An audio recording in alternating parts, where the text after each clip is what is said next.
দুইটা কি পারবেন? দুইটা জিনিস পারবেন? পারবেন? বলবো কে কে পারবেন দেখি। পারবেন? নামান নামান, যুবকরা পারবো? হ্যাঁ। প্রথম জিনিস হলো ডেলি যখন ঘুমাইতে যাবেন বিছনায় শুধু হাত দুটা উঠায় মাপ যাবেন।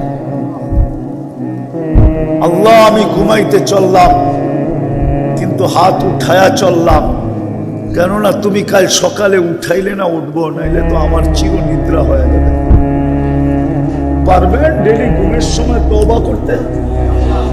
পারবেন? যুবকরা পারবা?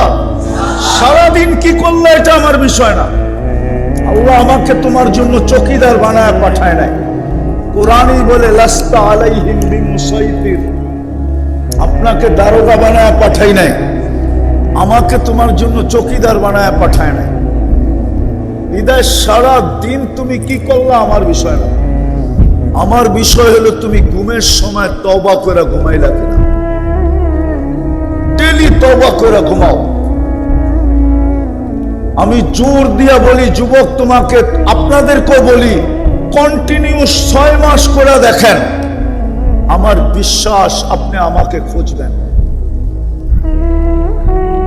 যে হুজুর শিখাইলো কি, আমি করলাম কি, আর আল্লাহ এখন আমাকে দেখাইতেছে কি। একটু খবরটা দিই, আমরা পাইতেছি আলহামদুলিল্লাহ, সপ্তাহে না পাইলেও মাসে পাই খবর। দুই একটা ফোন আসে যে হুজুর কি শিখাইলেন, করতে তো আসি, কি দেখতেছি আল্লাহ কি দেখাইতেছে। যুবক তোমার পায়ে হাত দিয়া বলি, তুমিও দেখবে যদি কন্টিনিউ করতে পারো যে প্রতিদিন যখন ঘুমাইতে যাব আমি তওবা করে ঘুমাবো। এতটুকু বললেই চলবে, উঁচুর দরকার নাই, জায়নামাজের দরকার নাই, নামাজ পড়ার দরকার নাই, শুধু হাত উঠায়া বলবে আল্লাহ আমি মাপ চাই, ঘুমাইতে চললাম, আমি মাপ চাই, এতটুকু বললেই হবে।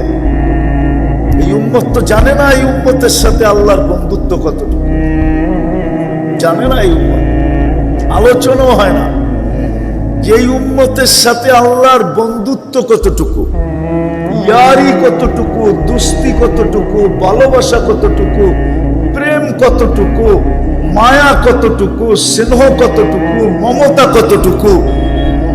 তাইলে আপনি একটা কথা বিশ্বাস বুঝলে বলি, সারা দুনিয়ার নিয়ম হইল আসামিকে মাটির তলের থেকে হইল খুঁজে বের করো, ঠিক না? হ্যাঁ হ্যাঁ, সত্য তো না মিথ্যা? আর আল্লাহর নিয়ম হইল ডেলি রাত্রের 3 ভাগের 1 ভাগ অতিবাহিত হতে দেরি আমার বন্ধুর উম্মতের গুনাহগারদেরকে ডাইকা ডাইকা মাফ করতে দেরি করো না। এটা কি ভালোবাসা না? কতটুকু? এই জন্যই বলতেছি ঘুমানোর সময় তওবা করে ঘুমান। আল্লাহ তো ডেলি ডাকে হাল মিন মুস্তাগফির ফাগফির আলা। পারবেন? হ্যাঁ, কে কে পারবো যে আজকের থেকে ছাড়বো না? পাক্কা ওয়াদা? নামান। দ্বিতীয় আর একটা কাজ করে, আজকের থেকে অঙ্গীকার করো যুবক, আমি আর কোনোদিন নামাজের সাথে আপোষ করব না না না না। আজকের থেকে নামাজ ছাড়বো না। সামনের ওয়াক্ত এশার ওয়াক্ত থেকে আর নামাজ কোনো অবস্থায় ছাড়বো না না না না। আর আল্লাহর হুকুম মানা ব্যতীত এই জীবনটা গড়বে না। দাবি কিন্তু জীবনটা গড়া। দাবি কি? জীবনটা গড়ে যেতে হবে। আর গড়া গেলেই আমি মূল্যায়ন, গড়া গেলেই আমি মূল্য পাব, আমি মূল্যায়িত হব, দামি হব। কিন্তু আমি এটাও জানি শয়তান করতে দিবে না, না মনোযোগ দিয়ে শুনতে দিবে, না পরিবেশটাকে নীরব রাখতে দিব। শয়তান চাবে যেন হইহুল্লা হয়, শয়তান চাবে পরিবেশটা যেন নীরব না থাকে, আমাদের যেন শোনায় মনোযোগ না হয়। এটি শয়তান চাবে, শয়তান এটি চাবে। বিদায় আজকে হারলে চলবে না, জিততে হবে। আবারও বলতেছি, আওয়াজ হইলে আমি কথা বলতে পারবো না, এই জন্য খুব আওয়াজহীন, গেটের বাহিরের আওয়াজও যেন ভিতরে না আসে। ওলামায়ে কেরাম হয়তো রাগ হয়ে যাবে, ঠিক না? না না না, আল্লাহর হুকুম ফাস্তামিউ ওয়া আনসিতু, এটা আল্লাহর হুকুম। কবরবাসীর জন্য করতেছেন তো, ঠিক না? ওনাদের তো কিছু পাইতে হবে আজকে, ঠিক না? নাইলে আয়োজন করে লাভটা কি? আর আপনারও অবেলা শুনতে আসছেন, আপনাদেরও তো দিলের ভিতরে কিছু লাগতে হবে, ঠিক না? নাইলে আয়োজন করে লাভ কি? এই জন্য এমনকি বাচ্চাদেরকে পর্যন্ত শয়তান রূপ ধরতে সময় লাগে না, ও হুজুরের বেশও আসতে পারে, শুধু শয়তান একজনের রূপ ধরতে পারে না,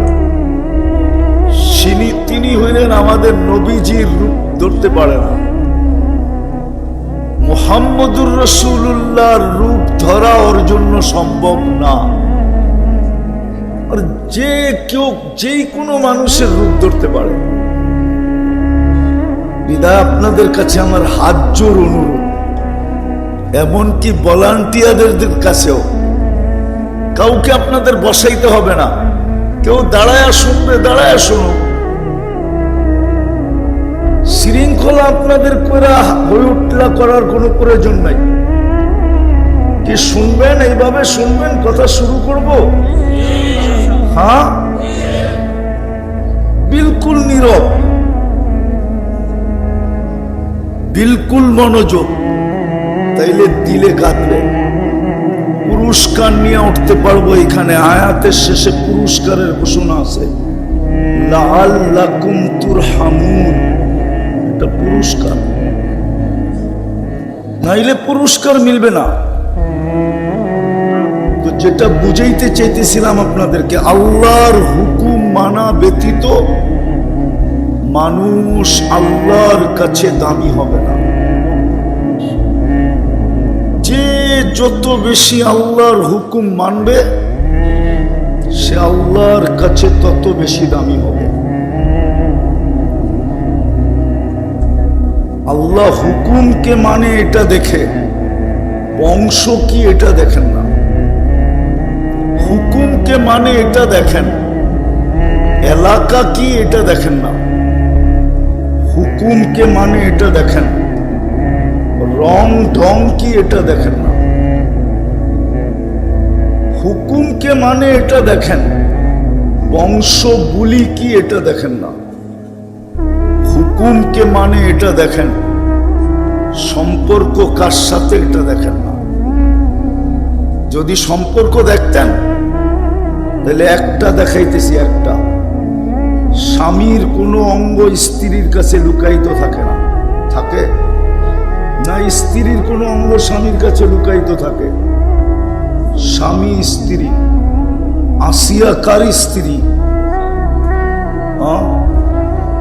বড় বুজুর্গ মানুষ না? ফেরাউন বুজুর্গ না? কি শুধু কাফের? কাফের হলেও তো মনকে বোঝানো যেত। ও তো বলতেছে আমি তোমাদের খোদারও বাবা, আনা রব্বুকুমুল আ'লা। ফেরাউনের স্ত্রী আসিয়া, কোরআনও বলতেছে হুন্না লিবাসুল লাকুম।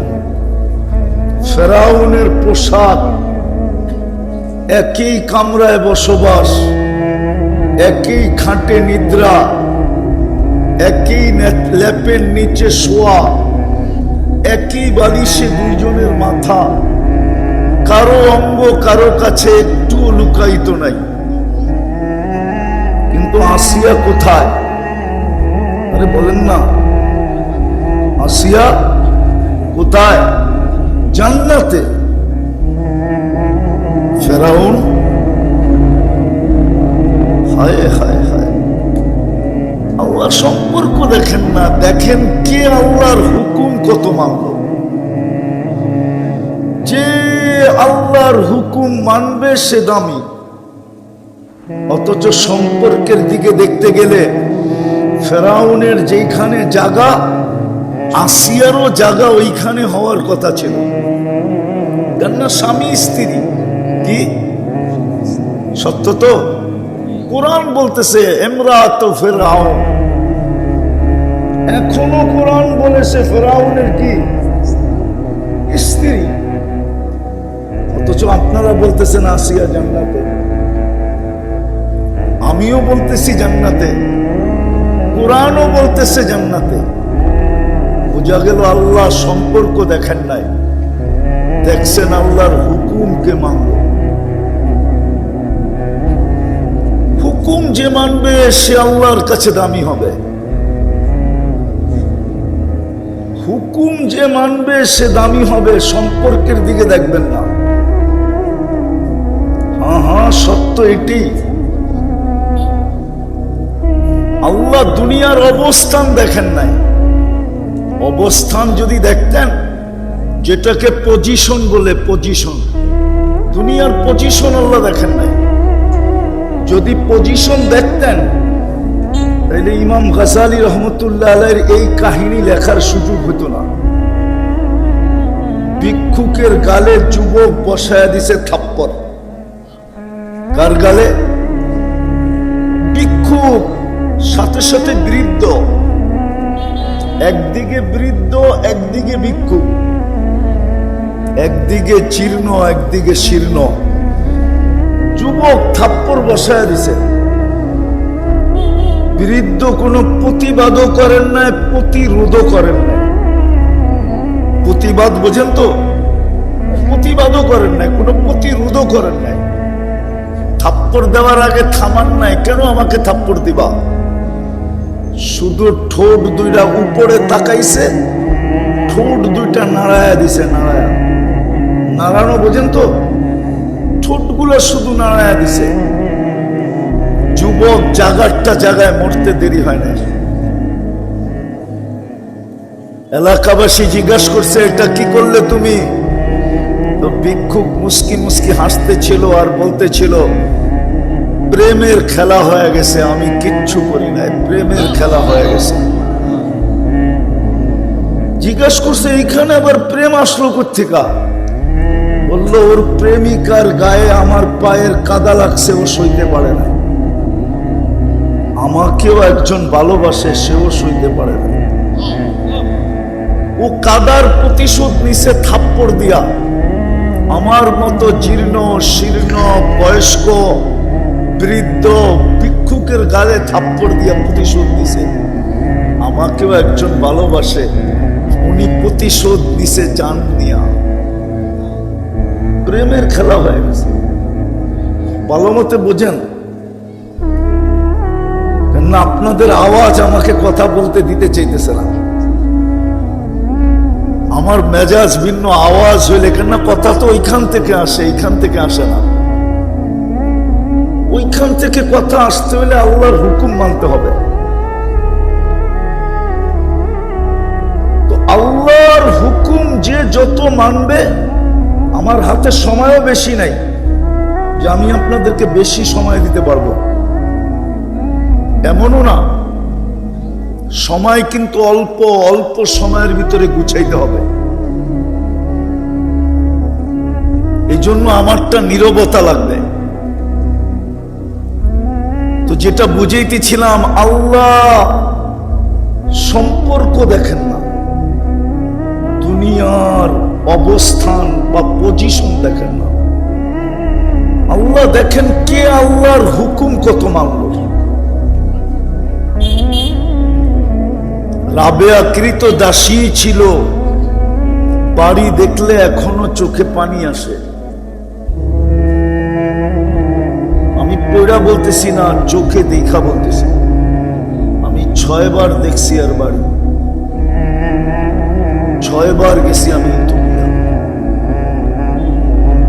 ওর বাড়ি দেখলেও চোখে পানি আসে। বাড়ি দেখলে যে দেখে সেই কাঁদে। যদি জিজ্ঞেস করি কাঁদো কেন, বলে জানি না।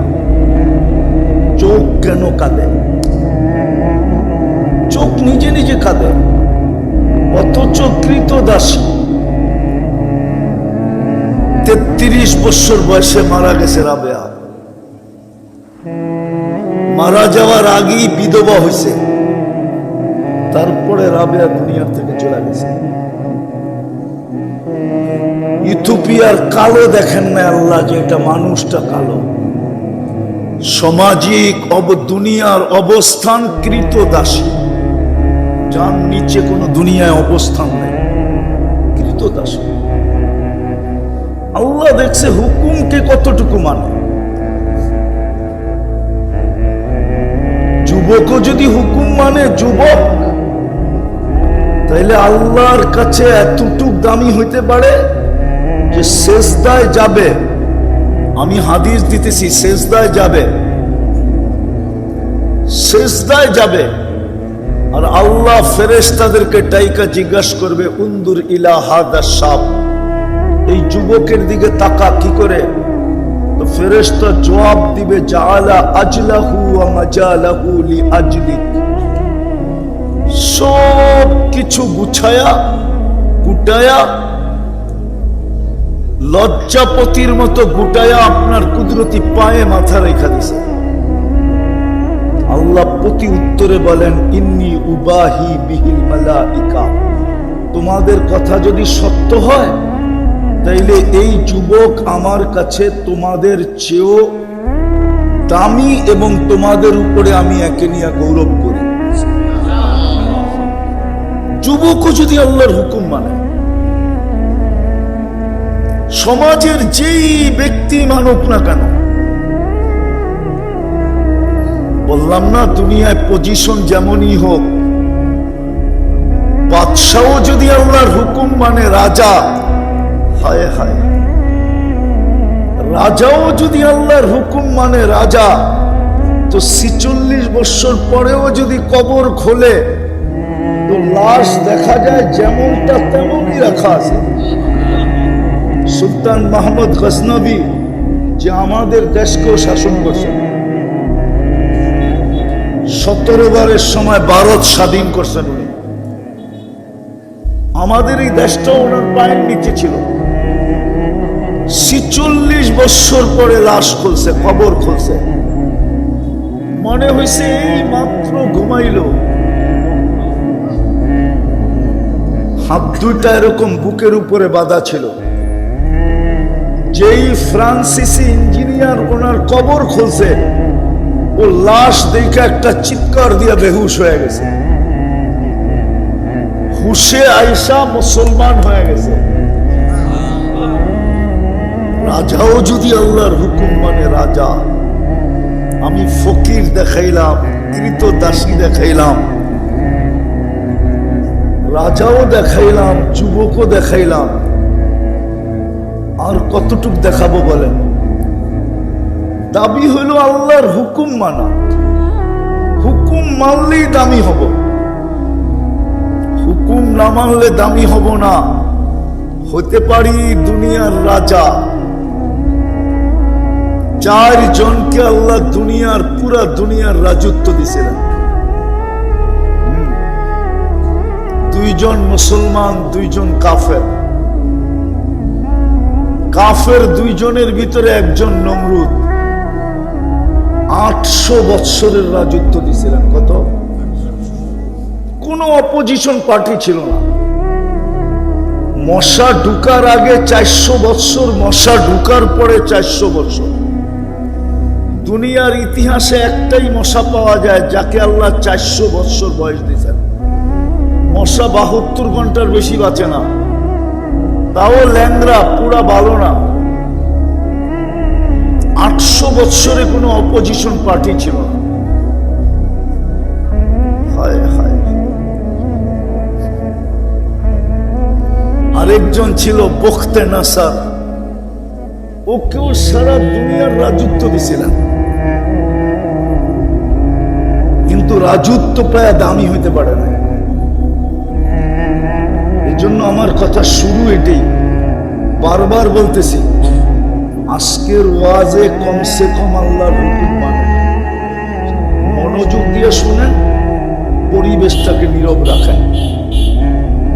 যত বেশি মনোযোগ দিব, যত বেশি পরিবেশটা নীরব হবে, ততই বেশি কাঁদবে। আপনি আর আমি আল্লাহর কাছে দামি হব, নাইলে সময়টা কেটে যাবে, কিন্তু প্রশ্ন উত্তর তার জায়গায় থেকে যাবে। আপনি উত্তর দিতে বাধ্য, এই জন্য বাধ্য 24 ঘন্টা কাটটা বুক করেন। আরে বলেন না, সামনের মানুষগুলো বলুক না, জোরে বলেন, জোরে। আল্লাহ বললে গুনাহ হয় না, আল্লাহ বললে 40 নেকি মিলে, 40 নেকি। আবার কেউ কেউ ভাবতে পারে মাত্র 40 নেকি, 40 দিয়ে কি হবে, ঠিক না? তাহলে একটা উদাহরণ দিই, বুঝে আসে কিনা দেখি। 1 মণ লোহা 1 মণ তুলা ওজনে সমান হয়, ঠিক না? কাঠি কোনটা বড়? কত বড়? হ্যাঁ, কত বড়? আল্লাহ বলার 40 নেকির গাঠি এত বড়। আমার এটা ইমান, ইমান একিন, ইমান মিজানের পাল্লায় জায়গা নিবে না। নামটা কার রাখছে? কে? আল্লাহর নাম আল্লাহ নিজে রাখছেন। আপনি যদি নিজেরটা 16 আনা বোঝেন, আল্লাহ কি বোঝে না? বিদায় আল্লাহ বললে 40 নেকি মিলে, 40 নেকি। গুনাহ হবে না। আজকে আল্লাহ বলি না বিদায়ী তো আমাদের এই অবস্থা। সব পয়সা ডাক্তারখানায় যায়। এক জমানা ছিল এত বেশি ডাক্তারও ছিল না, আর মানুষের পয়সা ডাক্তারখানায়ও যেত না। ডাক্তারদের এখন রূপা সোনা হইতেছে, সোনা। আল্লাহ তো বলে না মনের থেকে। একজন যুবকও তো নাই এখানে যে ডেলি একবার মনের থেকে আল্লাহ বলে। আল্লাহ জিজ্ঞাসা করেন, থাকলে হাত উঠাক যে আমি ডেলি মনের থেকে একবার আল্লাহকে ডাকি, আল্লাহ বলে একটা চিৎকার দিই।